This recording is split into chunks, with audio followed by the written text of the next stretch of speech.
Hello दोस्तों, स्वागत है हमारे यूट्यूब चैनल डियर लर्नर्स में। और आज की क्लास में हम लोग पढ़ेंगे एसएसटी के इम्पोर्टेंट क्वेश्चंस के बारे में, यानी सामाजिक विज्ञान सोशल साइंस से रिलेटेड जो भी क्वेश्चन है वो हम डिस्कस करेंगे। और ये सभी क्वेश्चन सीटेट एग्जाम में पूछे जा चुके क्वेश्चन है, यानी कि प्रीवियस ईयर क्वेश्चन है जो आपके एग्जाम के लिए काफ़ी इंपॉर्टेंट रहने वाले हैं। तो देखिए, पहला प्रश्न है यहाँ पर हमारा, भारत में शरद ऋतु के संबंध में कथन ए और बी सी पर विचार कीजिए। तो देखिए, बात यहाँ पर की जा रही है शरद ऋतु की, और शरद ऋतु कौन सी होती है, यानी किस मंथ में, किस मंथ से किस मंथ के बीच में शरद ऋतु हम इसे कहते हैं, ऑटोमन सीजन कहते हैं। तो देखिए, इस समय का जो समय चल रहा है, यानी जब ठंडी की शुरुआत होती है, या हम कह लें जो टेम्परेचर है वो डाउन होने लगता है धीरे धीरे, तो इसे हम शरद ऋतु कहते हैं। लगभग आपका सितंबर से और दिसंबर के बीच का जो टाइम पीरियड होता है, इसे ही हम शरद ऋतु के नाम से जानते हैं। उसके बाद फिर हमारी शीत ऋतु आ जाती है, जिसमें हम ये कह लें कि ज़्यादा जो सर्दी है वो यहाँ पर हमको देखने को मिलती है। तो बात की जा रही है शरद ऋतु की। तो इस मौसम को दक्षिण पश्चिम मानसून के नाम से भी जाना जाता है। तो देखिए, इस मौसम को हम दक्षिण पश्चिम मानसून के नाम से नहीं जानते। ये कथन हमारा गलत हो गया, क्योंकि जो दक्षिण पश्चिम मानसून है ये हमको जून के आसपास देखने को मिलता है, जिसे वर्षा ऋतु हमारे देश में शुरू होती है। दक्षिण पश्चिम मानसून से ही इसकी शुरुआत होती है, तो ये कथन गलत हो गया। फिर है, इस मौसम में पवन बंगाल की खाड़ी तथा अरब सागर से स्थल की ओर बहती है। तो ये भी कथन गलत है, ऐसा हमको मानसून टाइम पीरियड में देखने को मिलता है। फिर है, यह मौसम मानसून के आने तथा आगे बढ़ने का मौसम है। तो ये भी कथन गलत है, मानसून पूरी तरीके से समाप्त हो चुका होता है, उसके बाद यहाँ पर शुरुआत होती है शरद ऋतु की, फिर यहाँ पर सर्दी की या शीत ऋतु की शुरुआत होती है। यानी तीनों ही कथन जो यहाँ पर दिए गए हैं वो सभी गलत हैं, यानी कि ए, बी और सी तीनों यहाँ पर गलत हैं। अगला क्वेश्चन है यहाँ पर, निम्नलिखित में से कौन सी नदियाँ सुंदरबन डेल्टा का निर्माण करती हैं। तो कौन सी नदियाँ हैं जो सुंदरबन डेल्टा, जो कि हमारा स्थित है वेस्ट बंगाल में, यानी पश्चिम बंगाल में ये डेल्टा है, और इसको फॉर्म करती हैं गंगा और ब्रह्मपुत्र रिवर। तो गंगा और ब्रह्मपुत्र के द्वारा ही सुंदरबन डेल्टा का निर्माण किया जाता है, जो कि अपने मैंग्रोव वन और रॉयल बंगाल टाइगर के लिए फेमस है सुंदरबन का डेल्टा। तो इधर से आपकी आती है ब्रह्मपुत्र रिवर और इधर से गंगा रिवर, और ये दोनों मिलकर यहाँ पर जो डेल्टा है सुंदरबन का उसे फॉर्म करती हैं।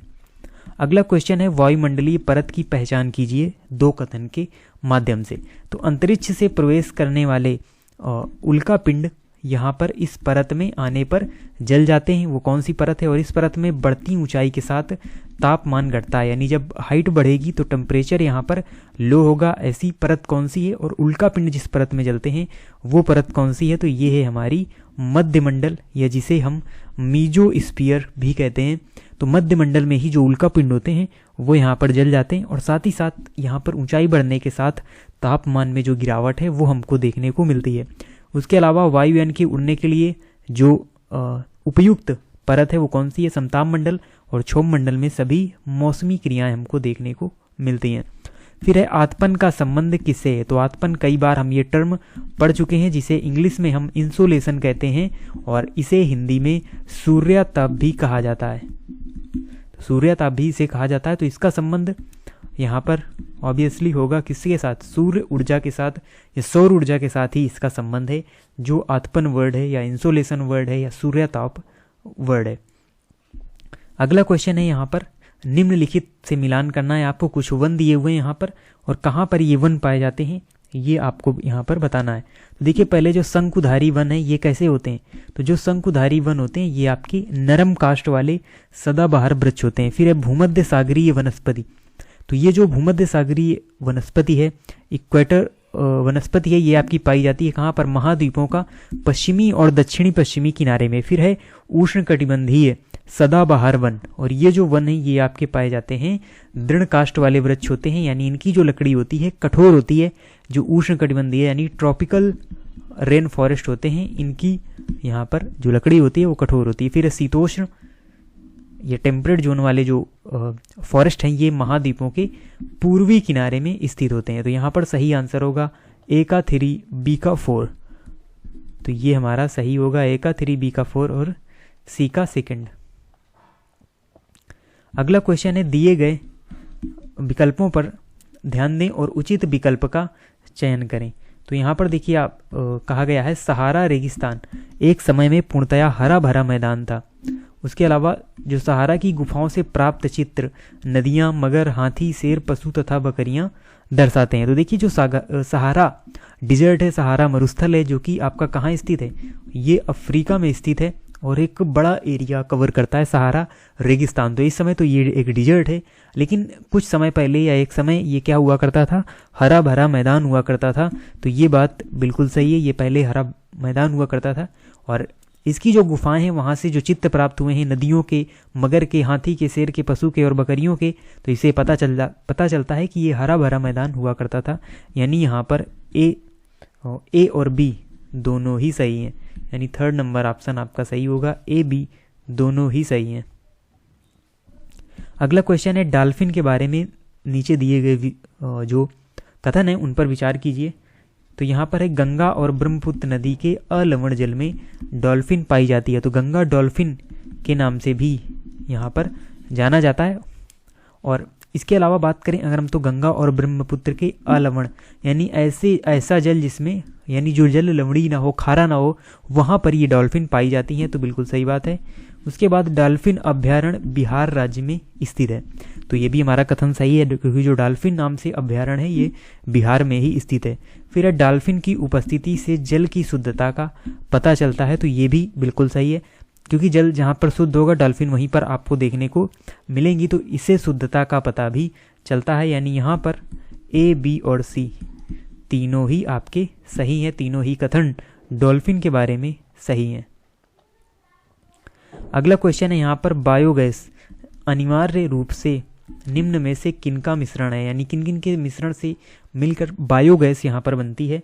तो बायोगैस की अगर हम बात करें तो इसका निर्माण होता है CH4 और CO2 के मिलने से, यानी कि मीथेन और कार्बन डाइऑक्साइड का जो मिला जुला स्वरूप है, जो मिक्सचर है, उसे ही हम क्या कहते हैं, उसे ही हम बायोगैस कहते हैं। अगला क्वेश्चन है संसाधन के बारे में दोनों कथनों पर विचार कीजिए। तो यहाँ पर सभी संसाधनों का एक आर्थिक मूल्य होता है। तो देखिए ऐसा जरूरी नहीं है कि सभी जो संसाधन है उनका एक आर्थिक मूल्य हो। उसके अलावा समय और प्रौद्योगिकी दो महत्वपूर्ण कारक हैं जो पदार्थों को संसाधन में परिवर्तित कर सकते हैं। तो ये जो हमारा कथन है ये बिल्कुल सही है, क्योंकि समय और प्रौद्योगिकी ही दो ऐसे महत्वपूर्ण कारक होते हैं, यानी ये पदार्थों को क्या बना सकते हैं, एक संसाधन में यहाँ पर कन्वर्ट कर सकते हैं।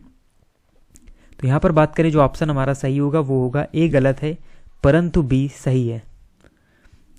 अगला क्वेश्चन है यहाँ पर जो निम्न में से ऊर्जा के परंपरागत स्रोत समूह की पहचान कीजिए। तो देखिए परंपरागत जो स्रोत हैं इनको एक और नाम से हम जानते हैं, यानी अनवीनीकरण स्रोत।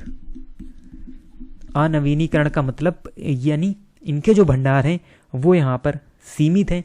अगर इन ईंधनों की बात करें या हम इन ऊर्जा के स्रोत की बात करें, एक होते हैं हमारे रिन्यूएबल एनर्जी जिसे हम कहते हैं, जिसको वर्तमान में आप देखते हैं पूरे विश्व स्तर में बढ़ावा दिए जाने की बात की जा रही है कि जो रिन्यूएबल एनर्जी है उसका हमें यूज करना चाहिए, क्योंकि वो हमेशा सतत है, यानी नवीनीकरण ऊर्जा है, ख़त्म नहीं होने वाली ऊर्जा है, जैसे कि हमारी सौर ऊर्जा हो गई। उसके अलावा अगर हम देखें जो हमारी जल विद्युत ऊर्जा है, ये सभी हमारे नवीनीकरण स्रोत के अंतर्गत आते हैं। तो यहाँ पर बात की जा रही है परंपरागत स्रोत या अनवीनीकरण जो ऊर्जा स्रोत हैं उनके बारे में। तो सही आंसर होगा खनिज तेल, प्राकृतिक गैस और ईंधन। तो ये सभी हमारे परंपरागत स्रोत की श्रेणी में आते हैं। अगला क्वेश्चन है प्राकृतिक संसाधनों के प्रकार को वर्गीकरण के साथ मिलान कीजिए। तो यहाँ पर देखिए जो वर्गीकरण का आधार है संसाधन के प्रकार हैं।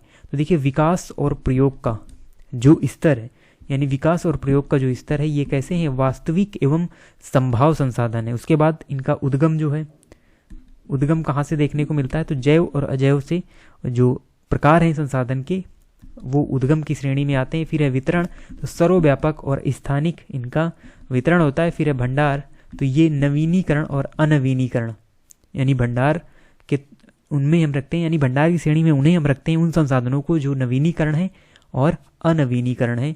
यानी यहाँ पर सही आंसर होगा फर्स्ट नंबर, यानी यहाँ पर सब कुछ आपको सीरियल से ही दिया गया है। अगला क्वेश्चन है यहाँ पर लगभग 12,000 साल पहले भारत के कई क्षेत्रों में गर्मी बढ़ने के कारण घास वाले मैदान बनने लगे। तो देखिए ये जो अगर हम बात करें तो ये हमारा जो कथन है बिल्कुल सही है, क्योंकि 12,000 साल पहले क्या हुआ, कई क्षेत्रों में जो गर्मी बढ़ी, टेम्परेचर बढ़ा, तो घास वाले मैदान यहाँ पर बने। और उसके अलावा हिरण, बारहसिंगा, बकरी, भेड़ और मवेशी जैसे जानवरों की संख्या बढ़ी। तो देखिए जाहिर सी बात है, जब घास वाले मैदान होंगे, घास होगी, खाने के लिए वहाँ पर भोजन होगा, तो हिरण या जो भी हमारे मवेशी हैं, शाकाहारी जानवर हैं, उनकी संख्या भी बढ़ेगी। यानी ए और बी दोनों सही हैं और ए का कारण बी भी है, तो ये भी हमारा सही है। अगला क्वेश्चन है पुरा स्थलों के बारे में निम्नलिखित में से कौन सही है? वह स्थान जहां वस्तुओं के अवशेष मिलते हैं। तो बिल्कुल सही बात है, जहां पर वस्तुओं के अवशेष मिलते हैं उन्हें ही हम क्या कहते हैं? पुरा स्थल कहते हैं। जैसे हमने पुरा पाषाण काल के स्थल हो, हड़प्पा के स्थल हो या फिर नवपाषाण काल स्थल हो, सभी हमने जैसा कि देखे इनकी खोज की गई समय समय पर। तो यहाँ पर वस्तुओं के कुछ अवशेष मिले जिससे हमने ये अंदाजा लगाया यहाँ पर। तो ये केवल जमीन के ऊपर ही पाए जाते हैं। तो ये देखिए कथन गलत है, ये जमीन के अंदर भी पाए जाते हैं। ये केवल जमीन के अंदर ही पाए जाते हैं, तो ये भी गलत है। यानी ऊपर भी पाए जा सकते हैं, अंदर भी पाए जा सकते हैं।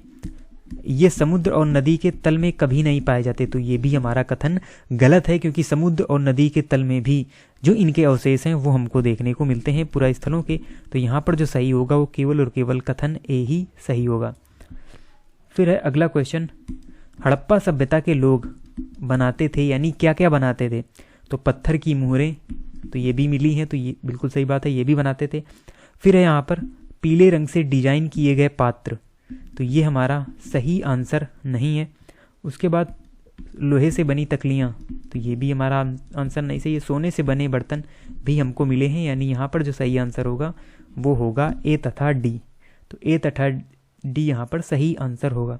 अगला क्वेश्चन है, एक महापाषाण कब्र में 2 कंकालों के अवशेष मिले, इन दोनों में से महिला के कंकाल का अनुमान लगाने हेतु देखना होगा। यानी 2 हमको कंकाल मिले और आपको बताना है कैसे ये प्रूव होगा कि ये दोनों ही जो कंकाल हैं ये एक वुमेन के हैं, एक महिला के हैं। तो देखिए इसके लिए जो हड्डियों की संरचना है उससे हमको पता चलेगा, तो ये हमारा सही है। फिर है यहाँ पर कंकालों के साथ मिले आभूषण, तो ये भी सही है कथन हमारा, क्योंकि जो आभूषण होंगे वो महिला के होंगे, महिला का अलग पहनावा है, पुरुषों का अलग पहनावा है, तो उन आभूषण से भी हम ये अंदाजा लगा पाएंगे, ये अनुमान लगा पाएंगे। उसके बाद कंकालों का आकार, तो ये कथन गलत है। कंकालों के साथ मिले खाना पकाने के बर्तन, तो ये भी गलत है, यानी आंसर सही है ए और बी। तो ए और बी यहाँ पर सही होगा आंसर। फिर है अगला यहाँ पर, प्रारंभिक काल से शुरू करके आरोही क्रम में निम्नलिखित को सजाएं। यानी जैसे जैसे शुरुआत हुई काल क्रम में एक आरोही क्रम यहाँ पर इनका क्या हो सकता है? तो देखिए वेदों की रचना की शुरुआत ये आपकी वैदिक काल में देखने को मिली, तो इसे हम फर्स्ट मानेंगे।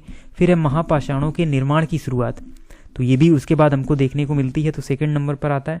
फिर है इनाम गांव में कृषकों का निवास, तो ये थर्ड नंबर पर आता है। और चरक आदि आपको देखने को मिलेंगे जब आप आ जाएंगे इधर मगध हिस्ट्री में, उसके बाद चंद्रगुप्त मौर्य के शासनकाल वगैरह में। तो यहाँ पर विक्रमादित्य के दरबार में कई सारे जो रहा करते थे उनके नवरत्न में, तो यहाँ पर देखने को मिलेगा। सबसे बाद में आएगा डी नंबर, तो सही आंसर होगा ABCD, इसका सही आरोही क्रम होगा। अगला क्वेश्चन है, हाल के काल से शुरू करके अवरोही क्रम में उल्टा इनको आपको सजाना है कि कौन सा यहाँ पर पहले हुआ और कौन सा बाद में हुआ। तो लोहे के प्रयोग में बढ़ोतरी, नगर आहत सिक्के, तो ये हमारा पहले नहीं आएगा। उपमहाद्वीप में लोहे के प्रयोग की शुरुआत, अरिका मैडू पत्तन में बसना, तो ये हमारा फर्स्ट नंबर पर आएगा।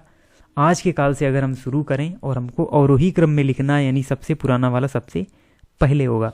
उसके बाद क्या होता है, उसके बाद संगम साहित्य की शुरुआत होती है, ये सेकंड नंबर पर आएगा। और फिर यहाँ पर लोहे के प्रयोग में बढ़ोतरी होती है, और जब बढ़ोतरी होगी तो लोहे के प्रयोग की यहाँ पर शुरुआत भी होगी, तो ये हमारा हो जाएगा, यानी ये थर्ड नंबर और ये फोर्थ नंबर। तो सही आंसर हो जाएगा CDAB। CDAB यहाँ पर सही क्रम होगा। अगला क्वेश्चन है, चोल मंदिर धार्मिक, सामाजिक एवं संस्कृति जीवन के केंद्र थे, तो बिल्कुल सही बात है। जो चोल मंदिर हुआ करते थे धार्मिक, सामाजिक एवं सांस्कृतिक जीवन के क्या हुआ करते थे? केंद्र हुआ करते थे। फिर चोल कांस्य प्रतिमाएं देवी देवताओं की थी, पर कुछ प्रतिमाएं भक्तों की भी थी। तो ये बिल्कुल सही बात है, लेकिन आपस में दोनों का कोई संबंध नहीं है, इसलिए यहाँ पर जो हम ऑप्शन सही करेंगे वो करेंगे 4th नंबर, यानी ए और बी दोनों सही हैं, किंतु ए का सही स्पष्टीकरण भी नहीं है। अगला क्वेश्चन है यहाँ पर, दिल्ली के सुल्तानों के समय तवारीख के लेखकों ने जन्म सिद्ध अधिकार और लिंग भेद पर आधारित आदर्श समाज व्यवस्था बनाए रखने की सलाह दी। तो ये कथन हमारा बिल्कुल सही है। फिर आता है यहाँ पर, उनके विचारों से सारे लोग सहमत होते थे। तो ये कथन गलत है। वो अपने विचार देते थे, लेकिन ऐसा जरूरी नहीं कि सारे लोग सहमत हों, इसलिए सारे लोग सहमत नहीं होते थे। तो ए सही है, किंतु बी गलत है। यहाँ पर सही आंसर होगा। अगला क्वेश्चन है यहाँ पर, रजिया ने अपने अभिलेखों में अपना नाम पुरुषों जैसा लिखकर अपने पुरुष होने का भ्रम पैदा किया। तो देखिए, ऐसा नहीं है कि उसने अपने अभिलेखों में यहाँ पर पुरुषों जैसा नाम लिखा, ये कथन हमारा गलत है। फिर तवारीख के लेखकों ने सामाजिक तथा लिंग भेद को आधार बनाकर यह तर्क दिया कि पुरुष स्त्रियों की तुलना में श्रेष्ठ होते हैं। तो ये बिल्कुल सही बात है, क्योंकि जो तवारीख के लेखक थे वो यहाँ पर लिंग भेद को आधार बनाकर ये तर्क देते थे कि जो पुरुष हैं स्त्रियों की तुलना में श्रेष्ठ होते हैं। तो यहाँ पर ए गलत है, किंतु बी सही है। तो यहाँ पर ए गलत होगा और बी सही होगा। तो ये हमारे इंपॉर्टेंट क्वेश्चन थे एसएसटी सेक्शन से रिलेटेड जो हमने यहाँ पर पढ़े, और बहुत सारे जो डिटेल इन्फॉर्मेशन है वो भी हमने आपको इससे रिलेटेड दी। और अपनी तैयारी को और भी बूस्ट करने के लिए आप यूज कर सकते हैं चक्षु प्रकाशन की इस बुक का, जिसमें 3000+ क्वेश्चन दिए गए हैं एनसीईआरटी और लेटेस्ट पैटर्न पर बेस्ड। तो ये आपके एग्जाम के लिए काफ़ी इंपॉर्टेंट रहने वाले हैं। आप इसी तरीके से चैनल से जुड़े रहें। मिलते हैं आपसे नेक्स्ट वीडियो में न्यू इंपॉर्टेंट क्वेश्चन के साथ, और तब तक के लिए धन्यवाद।